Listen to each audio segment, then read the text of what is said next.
Da-dum, da-da-dum, da-da-dum, da-da-da-da-da-dum, da-da-da-da-da-dum. What does that even mean, Bowers Game Corner?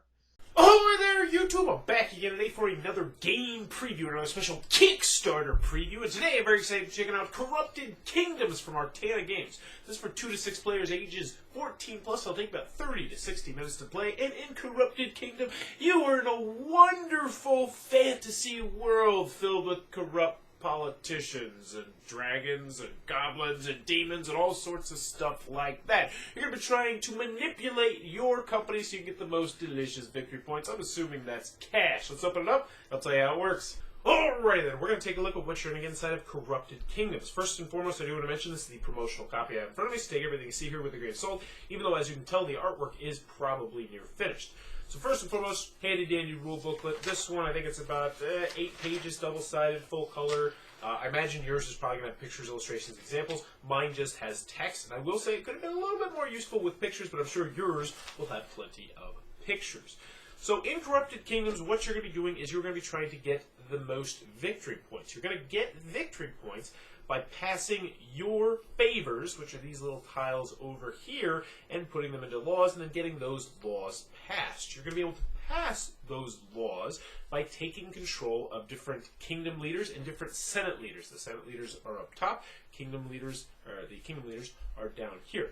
You are going to get control of those people by putting your cube on them, by bribing them. And you're going to be bribing them with various different little meeples. And as you can see, very nice meeples, even in the prototype. I did want to mention that. I forgot to mention that in the end part. So we'll go over how all the components, and then we'll get a little bit into the gameplay. So component-wise, first and foremost, I do have, I believe, set out a 4-player game minus, I think I need one more card over here, but I ran out of room.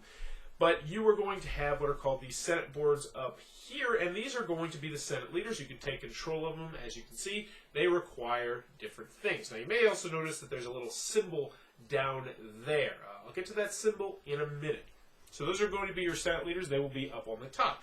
Next, you're going to have your kingdoms, and your kingdoms are going to have kingdom leaders on them. So you're going to have 4 kingdom leaders down here. It's very similar. They're going to have 2 things they want and 1 thing that they like, which I'll talk about in a second. And you might notice there's a guy on the top right here. And he is going to go to whoever has the most control here. There's an area control aspect here. So for instance, if you had control of 3 of these guys here, you would be guaranteed to have this. But honestly, all you need at the very beginning is 1, and then you would have control of them. And how this works is someone has to pass you. So if someone ties you, they don't take control of this guy. They have to go 1 up on you. But they will have the possibility to take over your Senate leaders and your kingdom leaders by bribing them with a little bit more goodies. What are those said goodies? Well, those goodies are these guys right down here. I believe they're demons and goblins, and zombies, and various other different things like that. But for the sake of the game, you just need to know their colors. And you're going to be putting those on your fancy-dancy little player board right here. Everybody's going to have a little player board. It's got 3 spots for you to keep your various different things you're going to be keeping track of. It's not very difficult. They make it sound like it's more complex than it is. It's really not.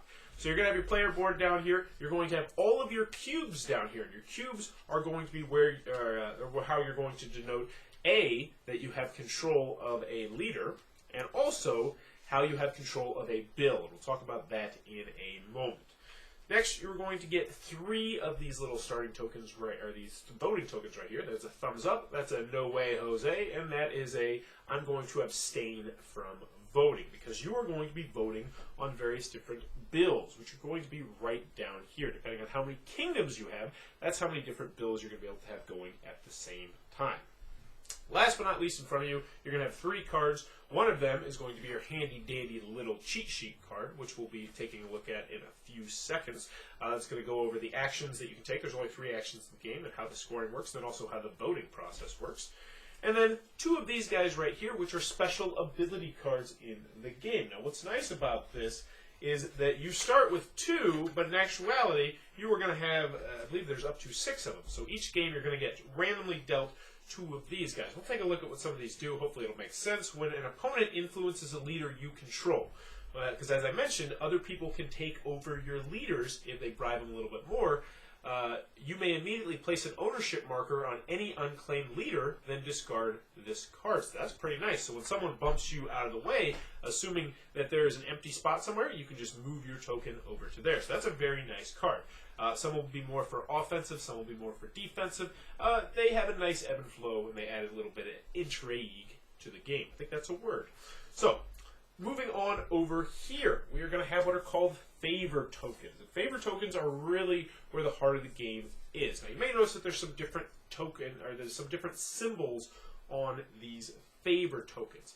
Those symbols are mostly going to come into play at the very end of the game, so we'll talk about that when we get to the scoring. But what you need to know about these symbols is that each one is going to, or these favors, is that each one is going to have what tiles you can potentially draw if you decide to use that action on the favor. Last but not least, you're going to have these cards over here. These cards are very important. These are called your guilty pleasure cards. Now, as I mentioned earlier, you will be able to, you might notice that these guys match up with some of the symbols down here. These are essentially wilds for you. So if you have this card in front of you, you will be able to bribe any person with a shirt at the during the game for a little bit cheaper. So for instance, if you have this card in your tableau down here, you would be able to bribe this guy for either the white or the green, for the zombie or the green. And normally you'd have to have both, but as long as you have this, you can bribe him with that instead. So that's pretty nice. Those cards can be very useful. Also, you can stack those cards up. So if you had 2 shirts, then you could potentially get that guy for free, which is very nice. Now, the last kind of cards I forgot to mention are what are going to be called shareholder cards. So these cards right here. They actually don't have the artwork on the back yet, or maybe they're not going to. And this is a card that you're going to be randomly dealt at the beginning of the game. If you're playing a 2-player game, you're going to get 2 of these cards. So this has a little bit of a stock theme to it. And how this works is, if you are in control of the Necromancer's card, you want everyone to have these symbols, because each other player who has one of these favor tokens in their tableau down here at the end of the game is going to net you 1 point. So that's also going to impact how you vote, because you might want this to get passed through, because that's going to get you a victory point at the end of the game. So there's a little bit more intrigue when it comes to the votes. So we went over all the components. Let's go over how the gameplay works. And on your turn, you're going to be able to take 2 actions. There's only 3 actions possible that you can take, so we'll go over those 3 actions. The first action is that you can take a favor, and you can either discard it for minions or you can attach it to a bill. So for right now, I'll show you the easy one, which is that you are going to discard it for minions. This is really simple. You know what? It's my turn. My first action, you know what I'm going to do? I'm going to take this guy, I'm going to discard it, and bada boom, I'm going to get 2 green guys, and they're going to go on my board right here. Now, at the beginning of the game, you would actually start with a few more minions depending on what your player position is. So they balance that out, that if you're going first, you are going to get less minions, but if you're going, say, 4th, 5th, 6th, you're going to get more minions. It's a nice little balancing mechanism. So next, this is going to plop, come down, and you're going to be able to take your second action on the turn. Now, you can do the same action more than once, so you could take another favor and just gain more tokens. But what we're going to do for now, and so I can show you how it works, is we're going to attach one of the favors to a bill. Now, you're saying to yourself, why would I possibly care which one gets attached? Well, right now, we really don't have a good reason. However, we can look over here to see that these cards also have these symbols on them as well. Because essentially, you probably figured it out by now, the more of you have a particular symbol, the more those symbols are going to give you points scoring at the end of the game. But you also have to be wary, because if you're stacking up on just one symbol and someone else has that symbol as their stockholder, well, then you're in a little bit of trouble. Also, the stockholder only scores you points if it's in your opponent's, not if it's in yours. So, how do you take that action? I'll show you right now. You take whichever one you want. We'll just say I'm planning on maybe stocking up on these guys, even though it doesn't really work with this guy. So I'm going to go ahead and take this, and then I can place it underneath a bill. So you know what? Actually, I'm going to do that next. So I will show you that in a second. Because I'm going to go ahead and take my other action, because this is one you're going to be doing a lot more most of the time at the beginning of the game. And I'm going to influence a leader. So I look around here, and I have a lot of choices. Obviously, there are no leaders that were influenced right now. If they were influenced, then they would have various different tokens on them, like this. So as you can see, these guys have been influenced. So So I'll look around and I see what's on my board and I'll say, all right, I'm going to influence someone. Who would I like to influence? You know what? I'm going to influence this Mr. T looking guy right here. I need a red one and I need a zombie. I turn those in and I now have influence over this guy. Which means that if someone puts someone votes on anything down here or right here, I'm going to be able to cast my vote with the vote tokens we talked about a little bit earlier to see what's going to happen. Now, granted, I only have one vote, but still, one vote. Hey, gotta rock the vote. So that would be my entire turn. So let's go on to the other actions that you can take. So moving back over here, let's say it gets back to my turn. I can put something down here. I can take a favor, and I can put it down here under one of these bills. And I think I will. I'll go ahead and put this one right there. So now everyone knows that I want that. So I've attached that to a law, which is actually kind of thematic, a bill, because that's how they're called rider votes. So essentially this is something that I want to happen, and because I have bribed this guy, he threw that in on that bill. And eventually what's going to happen is that everyone is going to vote on this bill that is involved in this kingdom or is involved in the Senate. I'll talk a little bit more of that in a second, because there is a difference between the kingdom and the Senate. So this guy right here, he would get to vote on this or this. He does not get to vote on these ones right here at the moment. Now, if I had control of a Senate guy up here, I would get to vote on everything. So senators are always going to be voting on whatever's going down here, whereas, so that gives you quite a good deal of power on that. Another interesting thing about the senator is the voting process. We'll get to the voting process. Let's just do it right now because we've already talked about the first two actions, which is to take a favor. And you can either get minions for it, or you can influence a leader. And now we're going to show you how to propose a vote. So when you propose a vote, you're going to say, all right, I'm proposing a vote right here. Normally this would never happen at this point. I'll tell you exactly why. And everyone involved in the vote is going to vote. So orange gets to vote, black gets to vote, green gets to vote, and we'll just say for funsies, purple gets to vote because they have a purple up there. So everyone would grab their voting tiles, and we would see what would happen. Obviously, I would approve it. Maybe somebody else would say no, and somebody else would abstain. But at this point in the vote, I'll show you how it's tabulated. So let's just pretend that orange said yes, black said yes, and purple said yes, which means, great, we won, right? No, not quite, because senators always vote no. They don't want this corrupt law to be passed, so you have to corrupt the senators before you're going to be able to pass anything. So really, in the beginning of the game, you're going to be taking control of all these various different people. So I'll show you how the voting works. So 1, 2, 3, 4, 5, 6 people voted yes out of a possible 15. Now, look right here. This person is uncontrolled, but she likes this. So if she had a red right here, she would vote yes. So let's just pretend this would happen. So he would vote yes because he has a red, whereas she would vote no because she does not have a red. Now, senators always vote no, which means we instantly have 1, 2, 3, 4, 5, 6, 7, 8, 9 votes for no, which means this would get discarded and it has failed, which is not good, and that would kind of stink. So that's how the voting is going to work.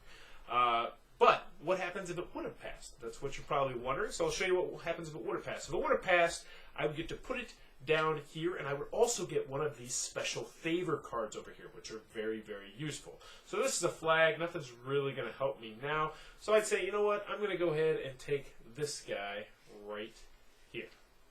Take that. We apply a new one. And now this is going to help me corrupt different senators later on in the game. Now, I do want to mention one thing that I forgot to mention, which is that I talked a little bit earlier about how you can take control of someone else's senator or kingdom leader. How that works is you have to pay the price that is on them. So let's see, we'll get a good example going right here. Alright, so let's just say I want to take over this guy right here. He wants a green, he wants a zombie. He also likes the t-shirt. Unfortunately, I don't have the t-shirt. I have that little symbol right there. So I can turn in a green and a zombie, and that's not going to do it. What you have to do is you have to add on one extra little minion to lube up the deal. So now I have 3 right here I'm turning in, and now black gets knocked off. I go right here, and actually, since now I have 2 versus this orange is 1, boom, I take control of that. So as you can see, sometimes it definitely is worthwhile to take over control of someone else's character before everything else is filled up.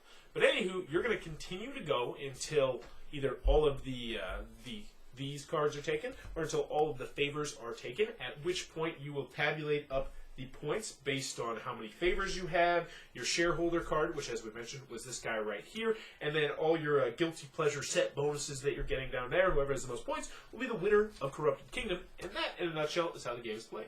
Alrighty then, Artana Games Corrupted Kingdoms, currently on Kickstarter right now. Be sure to check out the Kickstarter link down below. It looks like it might be your cup of tea. So who might be interested in this game?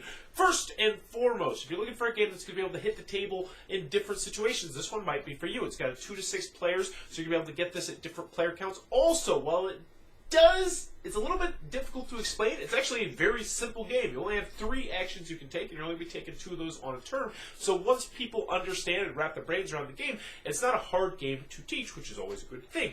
Next, if you enjoy games that are going to be variable, this one might be for you. You have the asymmetric powers, because you'll be drawing different cards based on the different races you take each time. And I think there's like 6 cards, you're drawing 2 of them. So some will be having you attack, some will be having you on the defense, some will do various different things in different phases of the game. So if you like a game that's going to be a little bit variable, this one might be for you. Last but not least, if you enjoy thematic games, the theme comes across in this game surprisingly well. Now, not the fantasy theme so much, but the political theme of this game. I mean, it really is an area control game, but you really do feel like you're manipulating these politicians and the Senate leaders and trying to decide, all right, do I want to go for the kingdoms? Because if I take control of the kingdoms, then I can get that extra bonus 5th guy on the top, or do I want to take control of the people up in the Senate? Because that's going to give me power to be able to vote on every single thing, no matter what. So it has some interesting choices there. But that is Corrupted Kingdom from Artana Games. If it looks like it might be your cup of tea, be sure to check out that Kickstarter link down below. Tell them Bowers Game Corner sent you. Also in the comments below,